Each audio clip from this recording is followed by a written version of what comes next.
Estou certo. Quanto à adesão de tua mãe, sabemos, por antecipação, que estará de acordo conosco, em todos os sentidos. Cirilo estava tão contente que não sabia como agradecer. E não te detenhas em conjecturas inúteis, continuou o bondoso educador. Madalena é digna de teus carinhos e ambos serão meus filhos, com a obrigação de povoar de netos a minha estrada, para que não me falte um raio de luz na noite da decrepitude, que todos os homens devem esperar. No gabinete que se atulhava de cadernos e livros esparsos, havia uma atmosfera de felicidade indefinível. Ondas de perfume do jardim próximo penetravam pela janela aberta, como se a natureza incensasse o entendimento afetuoso de duas almas afinadas no mesmo idealismo. Observando que o sobrinho prosseguiu calado, Jacques interrogou: sentes alguma dificuldade para executar meus conselhos? Reconheço, meu tio, que os meus ordenados mensais são exíguos, explicou o jovem algo tímido. Não digas isso. Os melhores tempos da minha vida conjugal foram justamente quando Felice e eu lutávamos contra todos os obstáculos para assegurar nossa felicidade. Minha família, na Irlanda, contrariava os nossos sonhos, enquanto os parentes de Blois hostilizavam as minhas pretensões. Casamo-nos sem apoio de ninguém. Meu salário, como professor, era irrisório, mas as barreiras, aparentemente intransponíveis, pareciam valorizar nossa união. Com as lutas intensas de cada dia, as horas de convivência doméstica tornavam-se mais preciosas. No entanto, meu filho, quando Felicia me compeliu a vir para este país, onde nos esperava a valiosa herança deixada por sua mãe, o júbilo perfeito pareceu fugir do alcance de nossas mãos. A vida de Blois tornou-se muito diferente da de Belfast. Na Irlanda possuíamos um ninho, na França encontramos uma casa. No ninho, vivíamos de amor e paz. Na casa, a existência obedeceu às imposições dos cuidados numerosos pelas muitas convenções sociais. Não quero dizer com isso que as casas sejam organizações dispensáveis, e sim que devem ser ninhos simples e acolhedores, onde cada membro da família experimente a tranquilidade devida. Minha pobre Felicia, porém, não soube resistir ao peso do bem-estar e fomos, finalmente, menos felizes, desde que as posses de Blois nos compeliram a numerosos esforços de manutenção e defesa. Minhas filhas, habituadas de início à simplicidade, cresceram entre exigências de toda a sorte. Susana é um coração inquieto, insatisfeito, resistindo sempre aos meus paternais conselhos, e Carolina, contra as minhas tendências, vai casar-se por simples questão de dinheiro com o Sr. de Nemours. Mas, que fazer? Minha inovidável companheira acreditou mais na sociedade humana que nas leis simples da vida, e a sua ansiedade segregou as pequenas do nosso antigo ideal. Jacques Davenport pareceu meditar um minuto, deixando perceber que voltava, em espírito, aos tempos da sua mocidade distante. Depois de prolongado silêncio, como que despertando de profunda divagação, interrogou: compreendeste? Sim, meu tio, e agradeço a preciosidade dos seus ensinamentos. No entanto, a considerar que Madalena descende de fidalgos, enquanto que eu sou muito pobre. Pobre? Tornou o educador, sorridente e otimista. Convém manter acima da classificação comum, de pobres e ricos, a tábua de valores reais, que define os homens como trabalhadores ou ociosos. Há indigentes no seio de tesouros inapreciáveis e pessoas há de reduzidos recursos financeiros, singularmente ricas de esperanças e de ideal. Por isso, meu filho, o perigo está em que o homem seja ocioso. Quem trabalha deve esperar sempre o melhor, mas quem perde o tempo, alcançará a miséria. Os ensinamentos do bondoso velho caem na alma do rapaz como um bálsamo. Atentando no efeito benéfico dos seus conceitos, Jacques continuou: o trabalhador possui o tesouro da paz de cada dia, o ocioso encontra em cada noite o padecimento da insatisfação, um vive na claridade da esperança, outro na tormenta da ambição.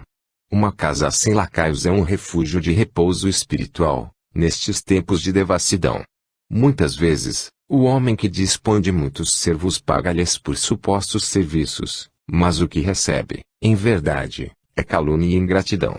Cirilo, radiante ao ouvir tão sábios conceitos, exclamou: suas palavras, meu tio, confortam-me profundamente.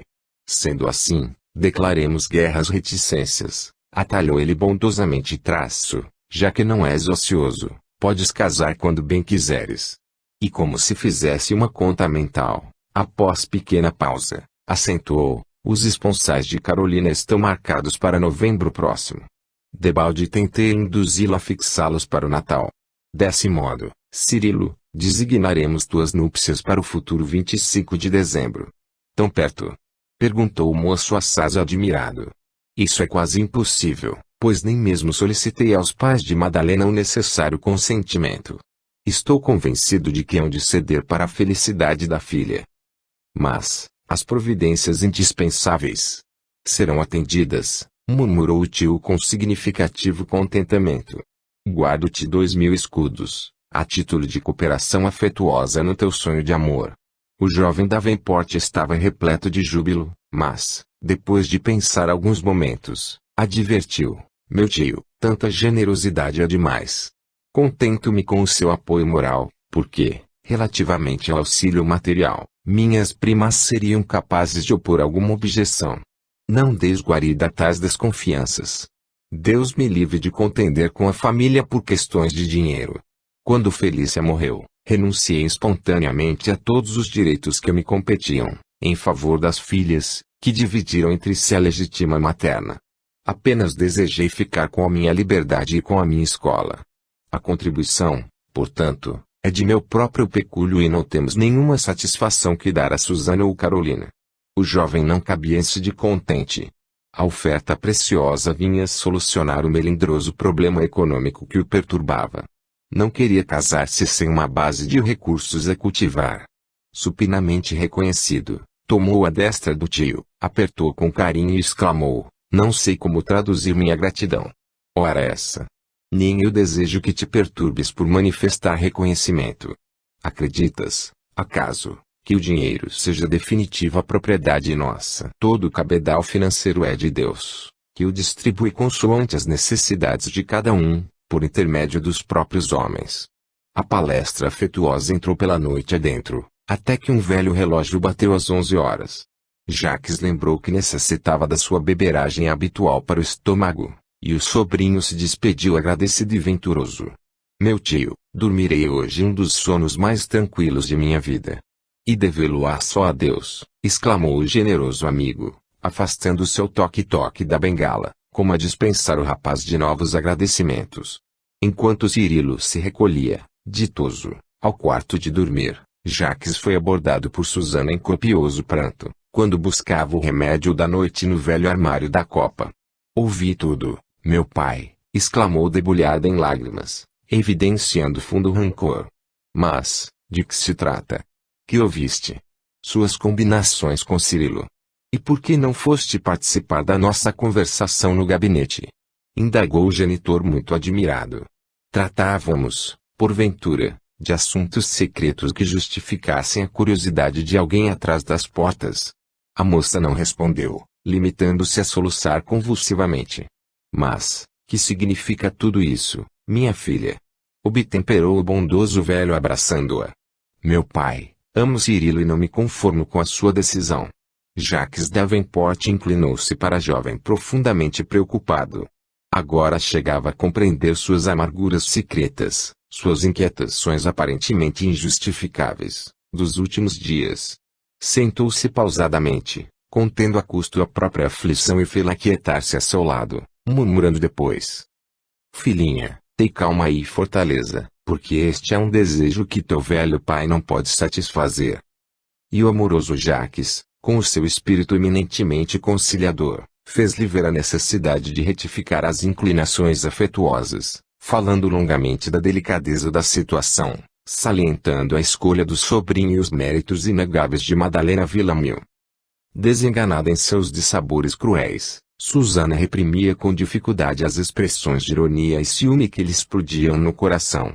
Diante do amoroso pai, a cujo espírito se sentia ligada por irresistível magnetismo, não fazia mais que chorar comovedoramente, ansiosa por desabafar o misto de cólera e angústia que lhe empolgava a alma caprichosa. O genitor carinhoso, reconhecendo que a filha lhe ponderava as palavras em silêncio, prosseguiu nos conselhos. Não desesperes. O coração tem 1000 caminhos para a felicidade, quando procuramos aceitar a vontade de Deus. E por tudo que temos de sagrado, não demonstres rancor à escolhida de teu primo. Precisas compreender que a resolução de Cirilo é respeitável, e que Madalena é também minha filha pelos laços divinos do espírito. Naturalmente que em seu noivado estarão nesta casa, quando se verificarem as solenidades do próximo consórcio de tua irmã, e eu espero, Susana, que a educação recebida no lar te confira comedimento às atitudes. Há ocasiões em que precisamos esmagar os sentimentos cultivados com excessivo carinho, na precipitação das expectativas injustas. A jovem desejava apresentar furiosas objeções, desacatar o pai muito amigo, pela primeira vez. Continha-se, todavia, com esforço imenso, mordendo os lábios em fúria e dando a impressão de que soluçava de dor infinita, sem qualquer outro sentimento menos digno. Sinceramente condoído daquelas lágrimas, Jacques considerou. Avalio tua mágoa e, contudo, seria falta grave aplaudir-te. Procura afagar outros sonhos, renova os pensamentos. Acredito que tuas inclinações não podem obedecer senão a caprichos procedentes da infância. Meu pai, não mais poderei ser feliz, disse no auge da desesperação. Só os criminosos podem assim falar, acrescentou o genitor sempre melífluo. Não tenho forças para assistir às núpcias de Cirilo, continuava Susana, enxugando as lágrimas. O velho professor contemplou-a compungidamente e redarguiu depois de um minuto de meditação. Fortalece tua vontade enfraquecida. Após o casamento de Carolina poderás espairecer na Irlanda por alguns meses. Retemperarás as energias na paisagem da tua infância. Acredito que a providência ser-te-á imensamente benéfica ao coração. A época será imprópria para a viagem, mas eu permito que satisfaças semelhante desejo. Encontraremos embarcação e companhia adequada.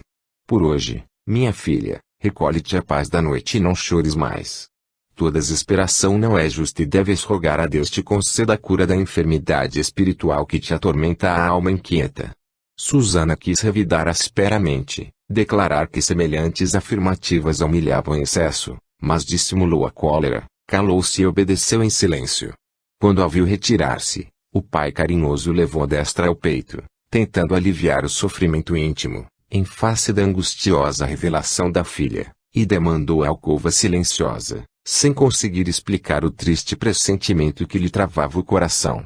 No dia seguinte Cirilo regressou a Paris, transbordando esperanças. Se o tio bem lhe orientar o espírito quanto ao que lhe competia fazer, ele melhor executou seus conselhos. Depois de dividir com Madalena o júbilo que o empolgava, dirigiu cerimoniosa carta a Inácio Villamil e esposa, expondo as suas pretensões. A nova produziu grande sensação na vivenda de Santo Honorato. Os pais de Madalena não esperavam semelhante surpresa. Cuidadosamente, sondaram o espírito da filha, verificando-lhe a aquiescência e a resolução, no cometimento que condizia com a sua felicidade futura. Entretanto, havia alguma coisa a considerar e que representava amargo aborrecimento para os velhos fidalgos. Era o implícito compromisso familiar com Antero de Oviedo. De Margarida e de Inácio sentiam, sinceramente, o fato de serem compelidos a apresentar ao sobrinho uma negativa inesperada e demolidora de todos os seus sonhos de rapaz. Ambos o consideravam qual outro filho adotivo. No entanto, não seria possível contrariar as inclinações de Madalena, que nunca lhes causara o menor pesar. Altamente preocupados, os bondosos velhos esperaram a primeira oportunidade para conversarem a sós com o sobrinho, o que se verificou 2 dias após o recebimento da carta de Cirilo. Madalena ausentara-se e essa circunstância dava ensejo a entendimentos desejáveis e justos. De Inácio, nessa noite, tratou o rapaz com maior compreensão, não sabendo como abordar o assunto. Da Margarida, muito carinhosa, observando que o marido titubeava e vacilava, fixou os olhos serenos no sobrinho e falou: Meu filho, hoje temos uma notícia a dar-te. Madalena foi pedida em casamento por D. Cirilo Davenport. Anticru fez-se pálido e respondeu rudemente, coisa estranhável, na verdade, porque espero minha prima desde a infância. No entanto, continuou de Margarida com voz pausada, Madalena está de acordo e não podemos nem devemos contrariá-la. Antero levantou-se, passeou nervosamente pela sala e observou exaltado, É uma ingratidão. Onde está meu tio que não lhe faz sentir a sua autoridade, capaz de varrer do seu caminho esse irlandês audacioso, sem títulos e sem dinheiro? Nominalmente citado, D. Inácio respondeu: Madalena nunca me deu mais leve aborrecimento e a autoridade apenas se exerce com aqueles que a desrespeitam. Esse casamento, porém, é um absurdo, exclamou Antero fora de si. Quem poderá decifrar os mistérios do coração, meu filho? Atalhou D. Margarida afetuosamente. E a discussão acendeu-se. A custo o rapaz sentou-se ao lado da velha tia, atendendo-lhe aos apelos carinhosos. Mas tanto manifestou seus pensamentos de inconformação e de ironia, que D. Inácio foi dominado por violenta irritação. Ouvindo certas palavras mais ásperas do tio, o rapaz retrucou com acrimônia: não posso conferir tamanho direito às suas opiniões.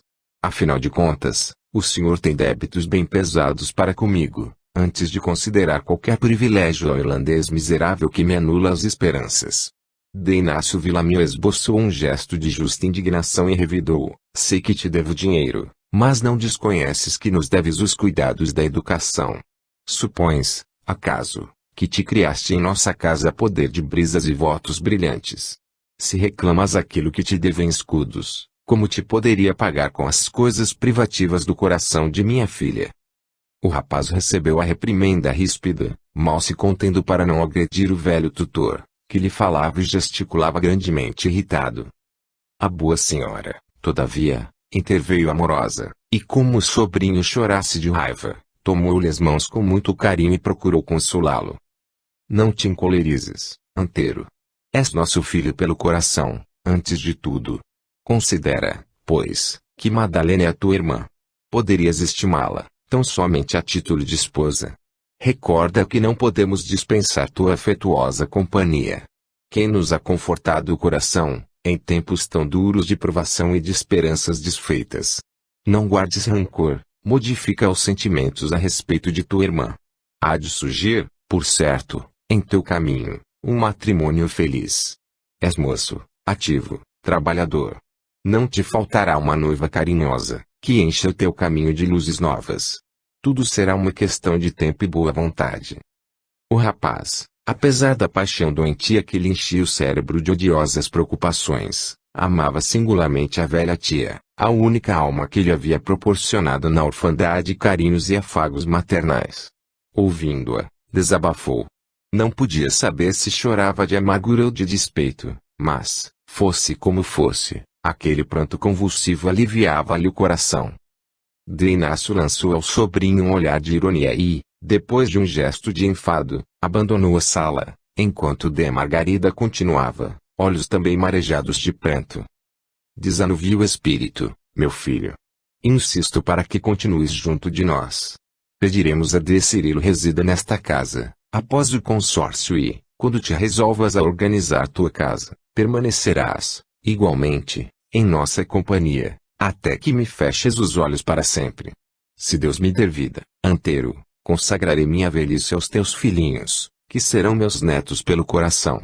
Acostuma-te, pois, a encarar Madalena de outro modo. Não odeies D. Cirilo, a quem seus sonhos de moça elegeram noivo amado, neste mundo.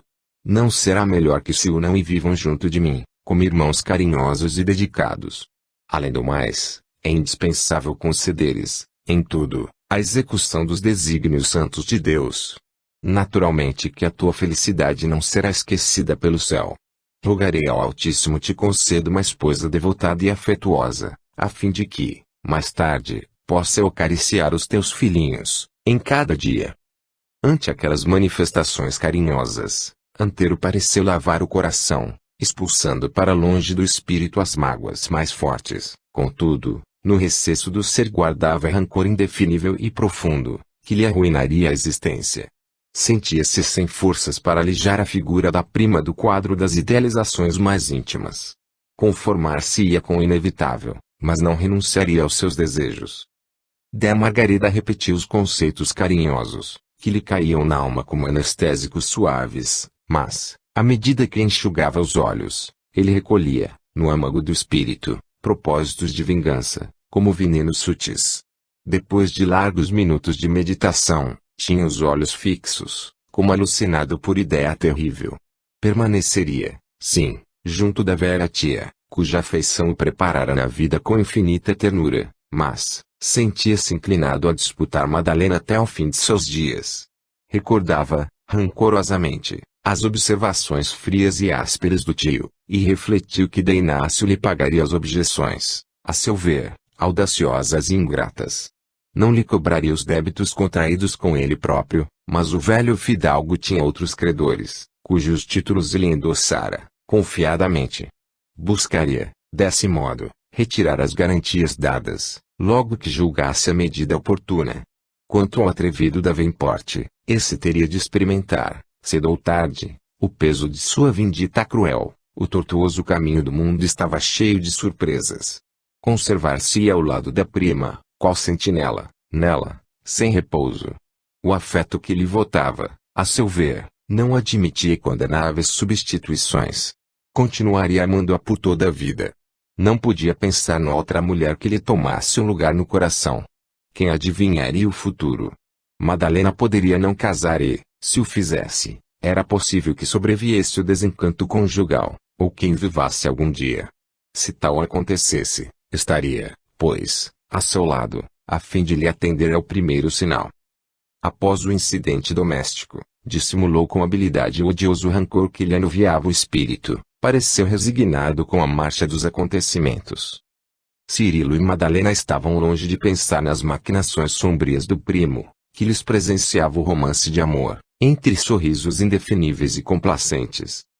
E as semanas corriam formosas e calmas, enfeitadas de projetos deliciosos para o porvir. Susana, por sua vez, em virtude da influência paterna, ocultou o ódio mortal que lhe intoxiava o coração e, nas festividades com que foi solenizado o casamento de Carolina, na pacata cidade de Blois, procurou reaproximar-se de Madalena, com hipocrisia surpreendente. No baile, exibira preciosa fantasia, tranquilizando o velho Jacques pelo ruidoso prazer e acolhimento carinhoso que dispensava aos noivos, vindos de Paris. Tudo, afinal, parecia concorrer para a felicidade dos jovens, que não cabiam em si de contentamento e esperança. Longa carta dos pais de Cirilo dava conta de seu assentimento ao matrimônio, em vista das afetuosas observações de Jacques. Endereçavam ao filho e à futura nora votos de felicidade e paz e lamentavam a impossibilidade de uma excursão à França, para abraçá-los pelo auspicioso acontecimento. Madalena sentiu-se mais tranquila após essa carta, desvanecendo os derradeiros resquícios de inquietação. O jovem Davenport, plenamente identificado com os futuros sogros, sem maior experiência do mundo, concordou, satisfeito, com a solicitação para morarem todos juntos. Inácio Villamil foi o primeiro a tanger o assunto, alegando a moléstia da esposa e o seu demasiado apego à filha. A jovem sempre constituíra o amparo de sua casa e o conforto de seus dias. Filha única, Madalena resumia para os genitores amorosos o ponto central de seus interesses afetivos. Margarida andava sempre enferma, e quanto a ele, de há muito não se sentia menos abatido. A ausência da filha sepultaria o ambiente doméstico em tristeza irreparável. Consentindo em casá-la, não desejavam pensar no seu afastamento, e sim na aquisição de mais um filho, que seria o genro, a dilatar-lhes o patrimônio de santas esperanças. Não somente os aspectos espirituais foram lembrados. Semelhante decisão pouparia aos cônjuges a laboriosa montagem de uma casa com todos os requisitos da vida comum. Inácio ponderou as mínimas conveniências de fundo econômico, imprimindo às palavras a força poderosa de suas convicções íntimas. Cirilo ouviu-lhe os pareceres com atenção, acedendo, comovido, aos seus pedidos e, compreendendo as dificuldades de ordem material, procurou aplanar todos os obstáculos defrontados pela família da noiva.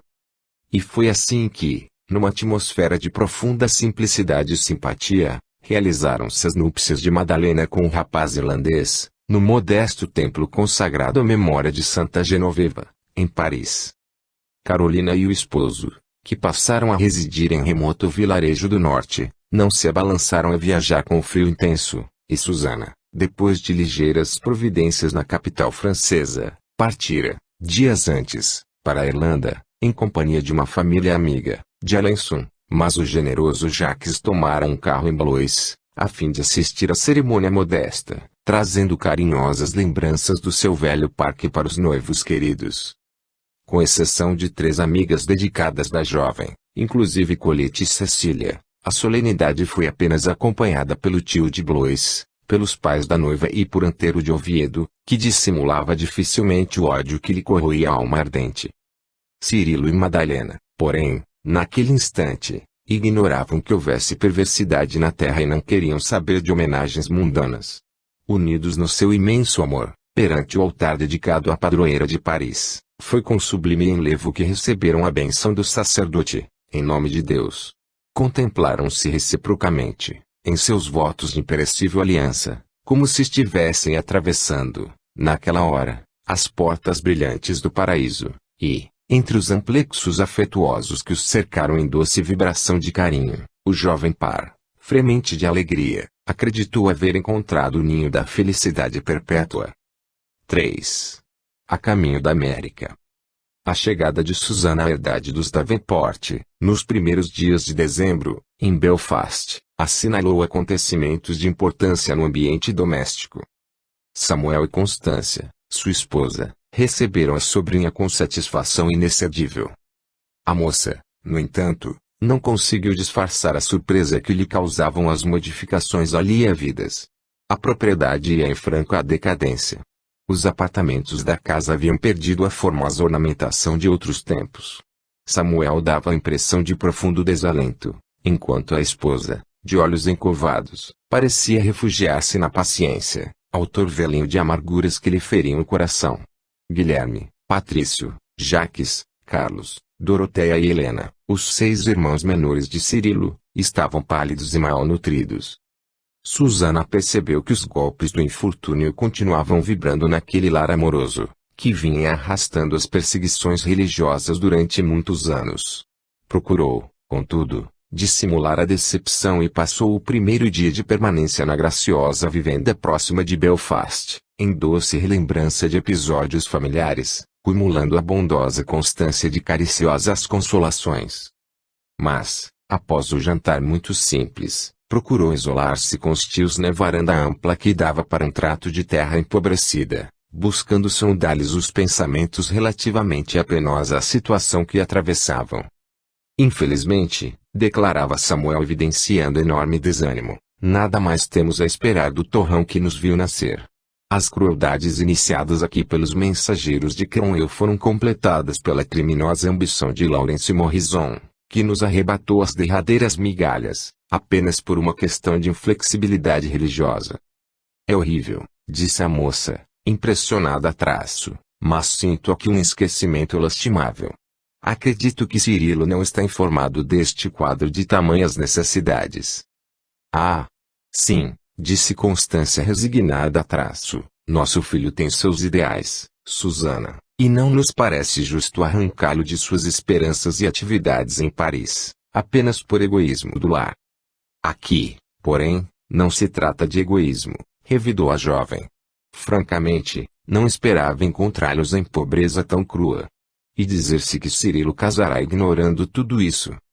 Não seria razoável incomodá-lo, minha filha, atalhou Samuel conformado. A carta de Jaques notificava-nos o acontecimento com profunda certeza de sua felicidade. Constituiria falta grave, de nossa parte, desviá-lo do destino venturoso junto da jovem escolhida. A moça esboçou um gesto de ciúme que passou despercebido, e voltou a insistir. Considero, entretanto, que, para todas as coisas há tempo adequado. Cirilo precisa conhecer esta angustiosa situação. Constância, muito carinhosa, lembrou comovidamente, ora, Susana, creio não devermos perturbar nosso filho senão em circunstâncias extremas. Quem sabe terás algum meio de nos socorrer, sem que tenhamos de mandar a Paris qualquer notícia torturante. Muito poderíamos obter de tuas valiosas relações na Inglaterra. Muito sensibilizada com o apelo comovente, a jovem acrescentou com afetuoso interesse. Sem dúvida que não voltarei a Blois sem haver atendido às vossas necessidades. Tenho recados de Henriqueta para Londres e espero que as coisas seriam conciliadas a nosso favor. Não me conformo com essas crianças quase ao desamparo, no quadro de infortúnio que estou a ver. E, num gesto expressivo para Constância, perguntou com seu orgulho ferido: onde está o cravo que tanto a distraía nas noites de inverno? Que é feito das tapeçarias, da baixela de prata. A bondosa senhora explicou num sorriso humilde: foram vendidos ao Sr. Godfrey quando Patrício e Doroteia estiveram atacados pela febre. O sítio do Linho foi alugado? Interrogou a moça com decisão. Laurence Morrison moveu uma ação contra nós e fomos despojados desse terreno, explicou Samuel contristado. E os rebanhos? Não temos mais recursos em pastagens. Conservamos apenas alguns bois de serviço e algumas cabras. Isso é insuportável, exclamou a jovem assaz irritada. Em seguida uma pausa mais longa, em que os três se sentiam em face de sério problema, Susana inquiriu com firmeza: que sugerem para que eu possa começar o trabalho de reivindicação de tantas injustiças? Samuel Davenport parou os olhos no horizonte embaciado do crepúsculo, meditou longamente e respondeu: minha filha, não desejaria acabar minha existência aqui, onde a lembrança da mocidade venturosa me agrava os terríveis desgostos. Nossa ilha está dilacerada pelas perseguições e nossa fé religiosa é irredutível. Não me sinto capaz de bajular os protestantes impiedosos e, por este motivo, devo contar com as humilhações de toda a sorte, enquanto viver. Não suporto os ímpios ingleses e morrerei no seio de nossa amada igreja. Neste caso, venho sonhando ultimamente com uma vida nova, na grande colônia da América, para onde se transferiram muitos dos nossos amigos espoliados. E, como experimentado outro ânimo, imaginando a soberba visão do novo mundo, continuou: lá se encontram os Taylor, os Dalton, os Harrison, os Richmond. Todos prosperam vertiginosamente e acreditam em Deus como entendem. Erguem capelas nos montes, criam rebanhos fortes, à margem de rios fartos e de pastagens sempre verdes. Dizem, Susana, que, por lá, o céu é muito azul e que as flores povoam as estradas, quase a todo tempo, favorecidas pela bênção constante de um sol ardente e amigo. Arquimedes Taylor, que voltou a Belfast o mês passado, a fim de procurar alguns documentos importantes, visitou nossa granja e muito me animou a partir com a família. Informou-nos de que na América protestantes e católicos se unem, fraternalmente, na faina dos trabalhos comuns, em atitude muito diversa da adotada por velhos companheiros irlandeses que se bandearam para a política dos senhores poderosos e os deixaram em abandono. Com exceção do velho Gurdon, que pretende transferir-se também para a colônia, no ano próximo, ninguém mais nos procura. Por ocasião da grave moléstia das crianças, eu e Constância lutamos com a enfermidade e completamente desamparados. Estamos cansados de sofrer injustiças. O padre Bernardo, que nos confortava nas fadigas diárias, foi banido há 2 semanas. Por tudo isso, venho afagando a ideia de buscar outras terras. A moça anotava, em silêncio, as alegações do tio, procurando tirar as suas conclusões a respeito das providências sugeridas. À medida que o Samuel Davenport expunha seus planos e sofrimentos, ela considerava o assunto, calculando por antecipação as consequências. A seu ver, a partida para a colônia era a ideia aproveitável. Buscaria envolver Cirilo no projeto. Não seria interessante vingar-se de Madalena Villamil, obrigando o marido a partir para regiões tão distantes. Se pudesse, compeliria o primo a partir só, sem a companheira. Detestava a filha de Inácio, que lhe arrebatara o sonho da juventude. Ainda, porém, que não conseguisse o principal objetivo com a ausência só do primo, de qualquer modo gozaria vendo-os partir como exilados da Europa, deixando-o livre da visão de sua felicidade. Obcecada pela recordação de Cirilo, de quem não conseguia esquecer-se, ponderou com atenção no socorro indispensável aos tios de Belfast, concluindo mentalmente que seria fácil ir a Londres e obter as providências políticas para que se lhes fizesse justiça na própria terra que os vira nascer, mas, segundo suas convicções íntimas, não encontraria oportunidade mais adequada para vingar-se. Madalena conheceria o peso da sua força cruel. Dominada por semelhantes sentimentos, a jovem de Blois sentenciou: seus planos, meu tio, são louváveis e lastimo sinceramente não poder acompanhá-los à colônia distante. As terras novas sempre me empolgaram a imaginação por sua riqueza e grandiosidade, de acordo com as notícias trazidas pelos corajosos conquistadores. Após um momento, em que Constância e o esposo lhe seguiam atentamente os mínimos gestos, continuou. Quais as providências iniciais para realizar nossos propósitos? Bastaria que alguém se interessasse por nós, na corte, acentuou o tio com imensa esperança a rebrilhar nos olhos. Lord Wellington é hoje uma autoridade incontestável na política nova e, com a sua influência, poderá facultar-nos um título de propriedade agrícola na colônia.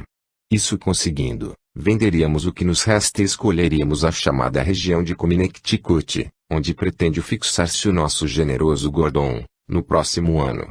Pois irei a Londres para esse fim, exclamou a jovem resolutamente. Não existe também um auxílio financeiro aos que partem? O governo da França costuma amparar as famílias que se dirigem para as regiões inexploradas. Na Inglaterra, os prestigiados por pessoas influentes também conseguem, às vezes, idêntico auxílio. Insistirei com as autoridades competentes para que recebamos o benefício. Se Lord Wellington não dispuser de elementos com que me possa atender, recorrerei à própria coroa. Os tios carinhosos entreolharam-se com viva satisfação, como quem recebia o socorro longamente esperado. Resta saber, prosseguia a sobrinha, resoluta, como e quando se dará a partida de Abrão Gordon com os seus. Visivelmente confortado, Samuel Davenport explicou. Creio que a viagem se fará na segunda quinzena de julho do ano próximo, e o capitão Clinton fornecerá passagem nos seus barcos a preços módicos. Entretanto, em suas experiências do mar, ele exige que cada família apresente 3 homens válidos para cooperar nos trabalhos da travessia. Acredito, pois, que encontraremos certas dificuldades tão só para atender a essa exigência, porque não me sinto muito bem de saúde, e o Guilherme agora que vai completar os 18 anos. E Cirilo? Interrogou Susana, admirada. Naturalmente não será possível isentá-lo do cumprimento desse dever. Constância careteou como quem não desejava perturbar o filho, mas Samuel obtemperou. Pensei mesmo em convidá-lo a partir conosco, mas o casamento talvez lhe haja imposto outros projetos definitivos para o futuro. Susana refletiu um instante, ocultou os verdadeiros sentimentos que nutria sobre a rival e murmurou. Madalena Villamil é boa moça e compreenderá as nossas necessidades prementes. Sem dúvida, acompanhará o marido, e dado que o não possa fazer, nem por isso o impedirá de cumprir o dever filial. Tenho absoluta certeza de que conseguirei os títulos de posse, em Londres, e, enquanto iniciamos as providências, poderão escrever a Cirilo expondo-lhe a situação com franqueza, dizendo-lhe convira que esteja em abril, para inteirar-se do assunto e preparar-se convenientemente para a viagem, em julho. Até a primavera, terá gozado bastante a sua lua de mel e não é muito se lhe peça o comparecimento em Belfast daqui a 3 ou 4 meses. Depois de ligeira pausa, acentuava, e é justo não esqueçamos de escrever igualmente para Blois. Em seu profundo potencial psicológico, estava certa de que Cirilo não deixaria de aconselhar-se com o tio e concluía, conhecemos o ascendente de papai sobre a índole caprichosa do primo e faz-se necessário que ambos conheçam o caráter urgente das decisões a tomar. Constância, jubilosa, admirava o poder de resolução da sobrinha, e falou satisfeita, Deus nos ouça, porque já comentamos o assunto como se tudo estivesse providenciado com inteira segurança. A senhora não duvide, esclareceu a jovem não descansaremos até que todas as coisas se resolvam. Estas crianças, e designou com um gesto o interior da casa, onde os meninos brincavam em alvoroço, hão de crescer numa vida nova. É impossível que dobremos a cerviz ante o cerco da miséria. Em muitos casos a resignação deixa de ser virtude para tornar-se inimigo cruel. Em seguida, quando o véu da noite se fechara de todo, transferiram a conversação para a sala espaçosa do fogão de inverno, onde Samuel, muito depois de se haverem recolhido a sobrinha e a esposa, ainda permaneceu largo tempo a meditar, como se conversasse com as achas ardentes daquela amada lenha do Ulster, que encerrava para o seu espírito um escrínio sagrado de inesquecíveis tradições. Somente após o ano bom Susana se dirigiu para Dublin, onde tomou uma embarcação que saía do canal de São Jorge com destino aos portos da Mancha. Partia em busca das concessões de Londres, interessada e esperançosa, depois de haver orientado os tios com relação às missivas endereçadas a Paris e Blois. E, assim, em fevereiro de 1663 as cartas de Belfast mudavam as perspectivas entre os cônjuges venturosos. Cirilo leu, emocionado, a carta paterna que lhe falava dos enormes prejuízos e infortúnios experimentados e da resolução de partir para a América, em procura de valores novos, suplicando o seu amparo filial em tão graves circunstâncias. Insistia para que o acompanhasse na viagem, ainda que não pudesse transferir-se definitivamente com a jovem esposa para o Novo Mundo. Calculava que bastariam alguns meses de cooperação e poderia voltar a reassumir as obrigações que o retinham na capital da França. Samuel sugeria, carinhosamente, que a esposa o acompanhasse na longa viagem, empreendida para a tranquilidade de todos. Quanto aos encargos de ordem material, esperava compensá-lo, doando-lhe parte do produto da venda do resto de sua propriedade rural na Irlanda do Norte. Madalena, por sua vez, mostrava-se fundamente sensibilizada. Constância enviou-lhe carinhosa carta na qual lhe rogava assistência e auxílio moral para a transferência desejada, destacando o obséquio que a nora lhes prestaria favorecendo a partida de Cirilo, de maneira a lhes atenuar o rigor dos inúmeros trabalhos. Enviava-lhe, com afagos maternais, delicada folha de trevo como lembrança da missa que assistira em intenção da sua aventura conjugal, na véspera das núpcias, relatava, mãe afetuosa, as enxaquecas do marido, as necessidades dos filhinhos. Procurava, enfim, convencer a nora de que deveria partir também com eles e fazia-lhe sentir que sua casa era igualmente da nora, a qualquer tempo. A jovem esposa de Cirilo chorou, emocionada, ao receber as confidências da sogra. Se fosse possível, teria partido para Belfast naquele mesmo dia, a fim de confortá-la, mas não podia considerar sequer a possibilidade de uma visita aos ternos meses próximos, porque de Margarida piorara muito do seu velho mal cardíaco. Prostrada, palidíssima, não arredava pé da cama, reclamando assistência carinhosa e constante. Por vezes, as dispneas sobrevinham noites seguidas, agravando-lhe os padecimentos atrozes. Que fazer em face de tão angustiosos obstáculos? Ao crepúsculo desse dia de notícias singulares, em que as emoções agradáveis se haviam misturado largamente com a dor, Cirilo e Madalena encaminharam-se ao templo de Nossa Senhora, Notre Dame, ansiosos por uma inspiração que lhes aliviasse a alma inquieta. Madalena desejava sinceramente ir a Belfast, atendendo aos apelos afetuosos da sogra, mas a precária saúde de sua mãe a impedia de formular qualquer projeto a respeito. Afinal de contas, dizia Cirilo sob o manto estrelado do céu, que sempre lhe enchia de encantamento o espírito sonhador, não devemos sofrer tanto, antecedendo fatos que se desdobrarão segundo a vontade do Pai Celestial. Somente partirás em março e, até lá, quem sabe? Ele, porém, não lhe acatava os argumentos afetuosos, com o habitual bom humor. Sem poder explicar o que lhe ocorria no íntimo, permanecia taciturno, alheio às suas costumeiras características de resolução. Não posso compreender, Madalena, porque essa viagem forçada a Belfast me ensombra o espírito, enchendo-me de preocupações. Viagem forçada? Não digas, redarguia a esposa com bondade. Para nossos pais todos os trabalhos constituem motivos de satisfação espontânea. Não tens feito o possível pela tranquilidade do papai e pela saúde da mamãe. É indispensável não esquecer que temos igualmente dois velhos amorosos à espera de nosso auxílio na Irlanda do Norte. Visivelmente nervoso, o rapaz obtemperou, sim, mas os meus trabalhos em Paris? E se não me puderes acompanhar a Belfast? E se de Margarida piorar a ponto de ser forçado a assumir compromissos com os meus, partindo sozinho para esse longo itinerário até a América? Quantas interrogações prematuras, opugnou ela esforçando-se por manter um sorriso menos pessimista. Se nos acontecesse o pior não deveríamos, ainda assim, inclinar o coração à vontade de Deus. Se nos separarmos por alguns dias, não será por motivos frívolos, mas por atender a necessidades imperiosas de nossos amoráveis velhinhos. Procurando desfazer as penosas impressões do esposo, a filha de Inácio continuou, relativamente aos teus trabalhos comuns, acredito não seja difícil obter uma licença sem remuneração, E se mamãe piorar, impedindo minha partida, estaremos juntos nas preces sinceras ao céu para que todas as dificuldades cessem logo. Além disso, não devemos contar com a assistência do tio Jacques. De Blois a Paris não é longa distância.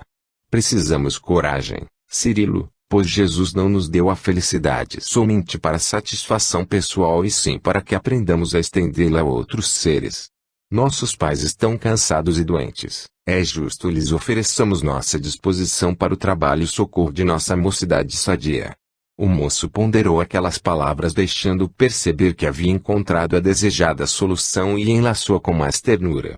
Embebidos na cariciosa contemplação da noite amiga, falaram ainda longo tempo de suas esperanças e projetos de futuro, regressando ao ninho doméstico, cada qual fazendo o possível por se mostrar mais otimista, visando o conforto recíproco. Mas, quando foi atender a genitora doente, Madalena contemplou o crucifixo de madeira que da Margarida conservava no quarto, pendente do leito e, fixando o olhar na imagem de Jesus, pediu-lhe com fervor-lhe desse paz ao coração atormentado por infindos receios. Depois de verificar que a matrona repousava em profundo sono, ajoelhou-se, beijou aquele símbolo de sua fé e limpou uma lágrima, cuidadosamente, para que o esposo não lhe surpreendesse os amargos presságios. As semanas voavam ao ritmo das renovadas preocupações. Após uma consulta ao tio Jacques, que fora igualmente informado da precária situação de Samuel em Belfast, Cirilo Davenport decidiu-se à viagem, a fim de auxiliar os pais no que fosse possível.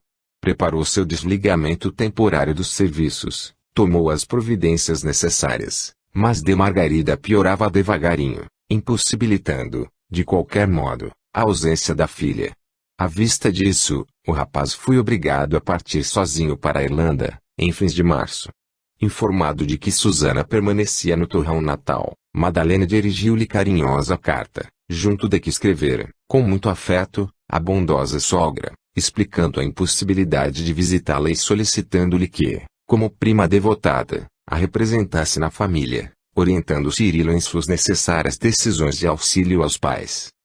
Desse modo, o filho de Samuel partiu deixando a esposa no círculo habitual, constituído por de Inácio, sempre nervoso, da Margarida, gravemente enferma, e Antero, que rodava de Paris a Versalhes e vice-versa, como quem perseverava nos mesmos propósitos, esperando as oportunidades.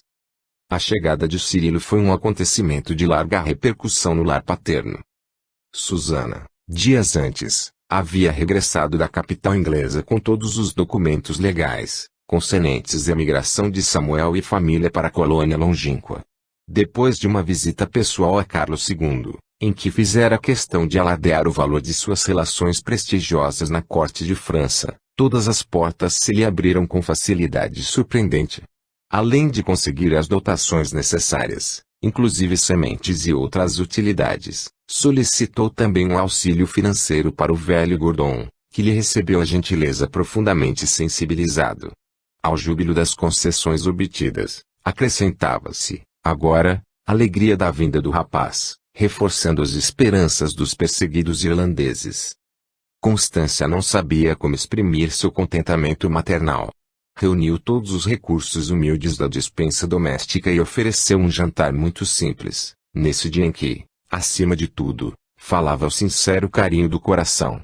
À noite, reuniu a família em preces a Deus, agradecendo a providência e os favores da sua misericórdia e, após as orações comuns, expressou um voto de reconhecimento a São Patrício, pela feliz chegada do filho, o que, feito em voz alta na espontaneidade do seu afeto, arrancou muitas lágrimas ao rapaz, que permanecia igualmente de joelhos, em obediência à tradição familiar.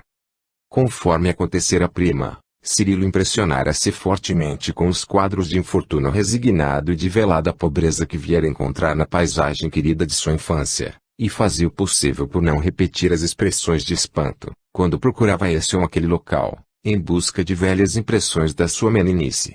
Não conseguiria explicar a emotividade que lhe envolvia a alma inteira.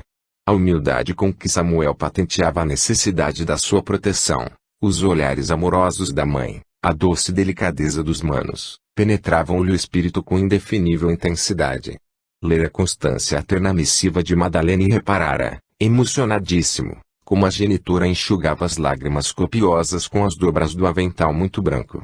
Guardava a impressão de haver ingressado num sonho bom, em que, no maravilhoso tapete das lembranças suaves, voltava a ser menino. Quanto a Susana, recebera as letras delicadas de Madalena, lendo-as a sós, depois de cerrar cuidadosamente a porta do quarto e reprimindo intensa cólera.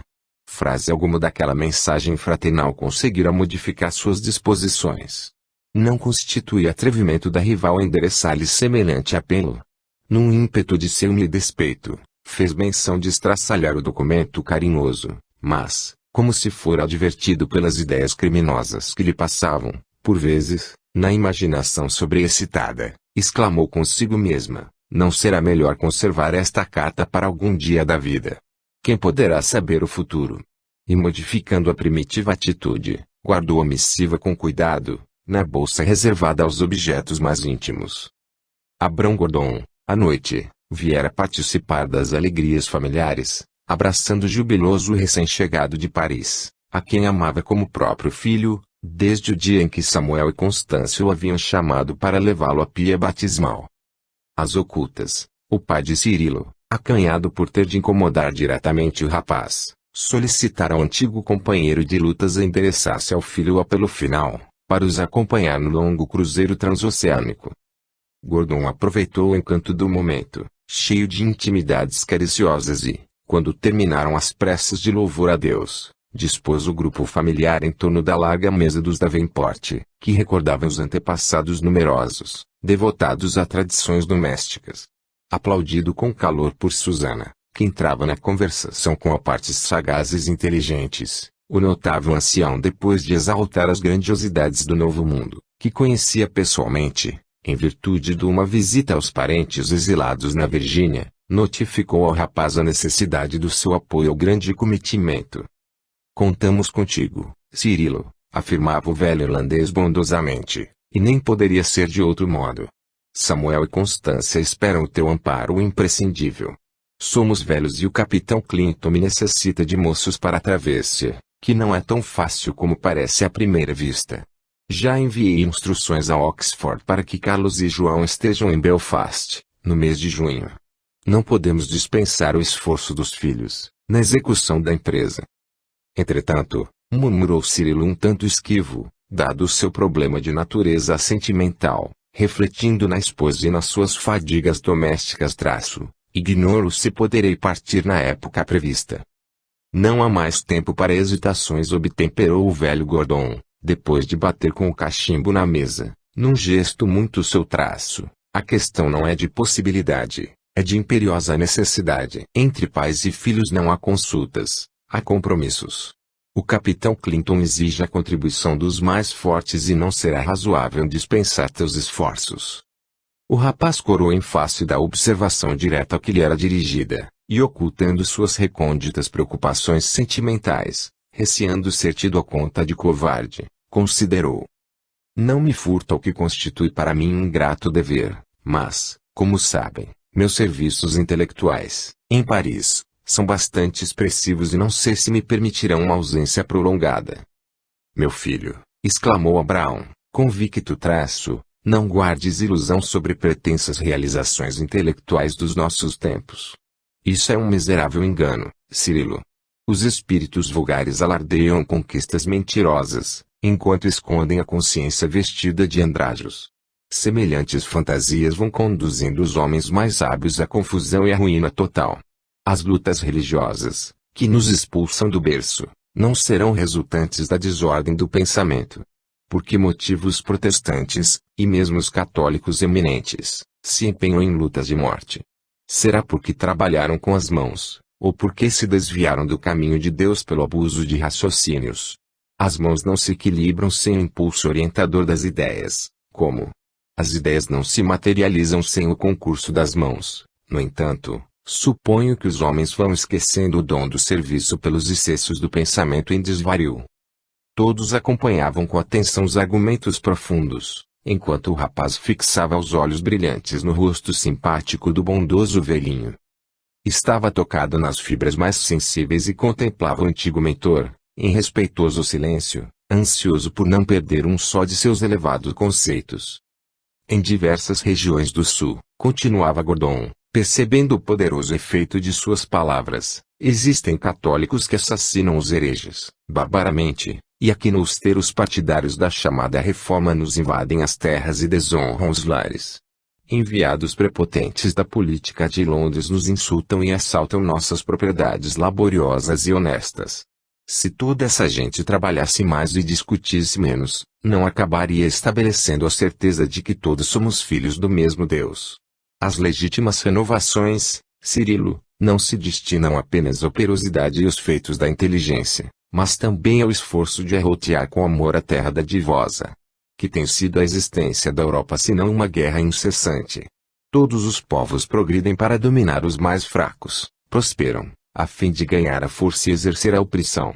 Tudo isso significa que o homem não necessita ser mais arguto para explorar o próximo, e sim que compreenda e ame a vida. E ninguém, meu filho, entenderá o próprio caminho sem trabalho intenso por concretizar um ideal de virtude, na marcha para Deus. Susana reparava o velho amigo de sua infância, manifestando a transbordante satisfação que suas alegações lhe causavam, e o marido de Madalena, seduzido pelos argumentos, sentia a renovação de antigo idealismo. Aquelas palavras vibravam estranhamente em sua alma, tinha a impressão de que lhe ressurgira no imo alguma coisa ofuscada e quase perdida, que era o imenso amor à Guleba, a dedicação ao solo a que se acostumara a querer todo o bem, pelas lições vigorosas recebidas na infância. Por disposições maravilhosas do pensamento, sentia-se transportado a uma meninice distante, atravessava descalço as pastagens orvalhadas em busca dos bois que mugiam longe. Revia as grandes árvores tratadas amorosamente e desejava tosquiar, de novo, os carneiros gordos e mansos. O ambiente social de Paris eclipsara-lhe o gosto pelas manhãs chuvosas, com o ruído da charrua sulcando a terra macia. Subitamente, experimentava a ansiedade de tornar a beber a luz das paisagens campestres, na companhia dos cavalos árdegos e resistentes.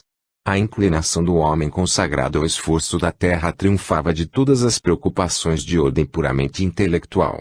Agora, lembrava que a França estava repleta de silogismos inúteis. Padres e filósofos disputavam esterilmente, redundando as suas cogitações numa comédia ridícula, em que cada qual permanecia mais vaidoso, ao lado das aflições dos mais fracos, no seio do povo prejudicado e iludido. A guerra constituía, invariavelmente, o produto sutil desses excessos dos condutores da multidão. Eram raros os propósitos sérios, os impulsos enobrecedores, isentos de vaidade ou egoísmo. Cirilo estava magnetizado pela grandeza dos conceitos emitidos. Abrão Gordon tinha razão. Era necessário voltar à terra e escolher a flor da paz em seu seio acolhedor. Compreendo agora, exclamou, deixando entrever que descobrira a equação indispensável. Não posso perceber como andava tão esquecido. Vendo passar a mão pela fronte, os presentes entreolharam-se satisfeitos. A rendição de Cirilo, com respeito ao assunto, causava-lhes enorme prazer. Ainda bem, continuava Gordon encorajado. Estávamos certos de que não falharias na inclinação justa. As suas opiniões são incontestáveis. E já chegou a refletir nesse novo mundo que os navegadores nos trouxeram. Sem dúvida, exclamou o filho de Samuel, assaz impressionado, terá uma finalidade muito mais importante que a de simples colônia, que lhe possamos atribuir. Abrão Gordon sorriu e continuou, eu, que lhe conheço a grandeza insondável, posso afirmar que a América é uma região destinada por Deus aos flagelados e desiludidos da Europa. Suas florestas assemelham-se a um oceano de verdura. Seus rios fartos chamam as criaturas para trabalhos promissores de paz e esperança. Seus horizontes iluminados prometem a coroa da liberdade e da vida. Estou convencido de que o novo continente representa uma dádiva de Deus aos homens trabalhadores e corajosos. Deve ser a realização da promessa aos corações de boa vontade. Acredito que, lá, os nossos descendentes hão de amar os valores legítimos da vida e farão cessar a cadeia de ruína e destruição, que ameaça sempre a prosperidade europeia, nas guerras famolentas. Aos que se encontram cansados de tolerar a criminosa influência do demônio insaciável, que domina os nossos príncipes, a providência enseja a possibilidade de um lar entre as flores de uma natureza diferente e livre, cuja paz é garantida pelos abismos das águas. Cirilo, ouvindo as palavras ardentes do velho amigo, sentia-se transformado. Começava a admitir que, por certo, sua felicidade residia do outro lado do grande mar.